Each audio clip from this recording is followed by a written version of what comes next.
भगवत गीता में समय का क्या महत्व है? समय स्वयं ब्रह्मा यानी ईश्वर है। अध्यात्म की भाषा में समय को महाकाल कहा गया है। भगवान श्री कृष्ण अर्जुन से कहते हैं, कलोड्स्मी यानी मैं ही काल, समय हूं।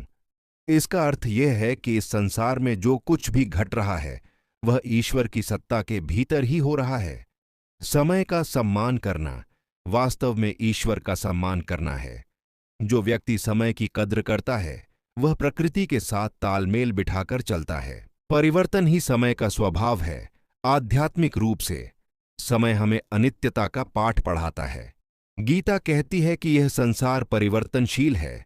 आज जो सुख है वह कल दुख में बदल सकता है और आज जो अंधेरा है वह कल प्रकाश बनेगा। इससे सीख मिलती है। जब हम यह जान लेते हैं कि समय बदल जाएगा तो हम सुख में बहुत ज्यादा उछलते नहीं और दुख में टूटते नहीं। इसे ही गीता में समत्व कहा गया है। शरीर नश्वर है, आत्मा कालातीत है। समय का प्रभाव शरीर पर पड़ता है। बाल सफेद होते हैं, शरीर बूढ़ा होता है और अंत में मृत्यु होती है। लेकिन गीता हमें एक बहुत बड़ी राहत देती है।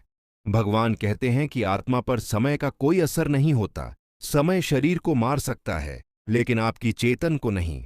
आध्यात्म हमें सिखाता है कि हम समय के गुलाम नहीं हैं, बल्कि हम उस शाश्वत आत्मा का हिस्सा है जो समय से भी परे है। कर्म और समय का संबद्ध बीज और फल जैसा है। अध्यात्म में समय को एक खेत की तरह देखा जाता है। आप आज जो कर्म का बीज बोएंगे, समय उसे कल फल के रूप में आपको वापस देगा। अगर आप समय को क्रोध, ईर्ष्या और आलस्य में बिताते हैं तो भविष्य में अशांति ही मिलेगी। अगर आप समय को सेवा, प्रेम और प्रार्थना में लगाते हैं तो समय आपको शांति और मोक्ष की ओर ले जाएगा। समय के साथ जीने की कला। आध्यात्मिक दृष्टि से समय हमें यह सिखाता है कि हम यहाँ सदा के लिए नहीं हैं।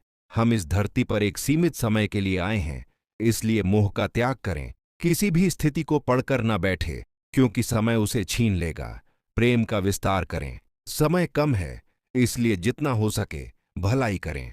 साक्षी बने, समय की नदी को बहते हुए देखें और खुद को उसके साथ बहने दे, उससे लड़े नहीं। वर्तमान क्षण ही मोक्ष का द्वार है। अध्यात्म की सबसे बड़ी सीख यह है कि ईश्वर न कल में है न कल में थे। ईश्वर केवल अभी में है। भविष्य की चिंता करना माया यानी भ्रम है और अतीत को याद करना मोह है। केवल वर्तमान क्षण ही वह स्थान है जहां आप ईश्वर से जुड़ सकते हैं। गीता हमें सिखाती है कि अपना पूरा ध्यान वर्तमान कर्म पर लगा देना ही सच्ची पूजा है।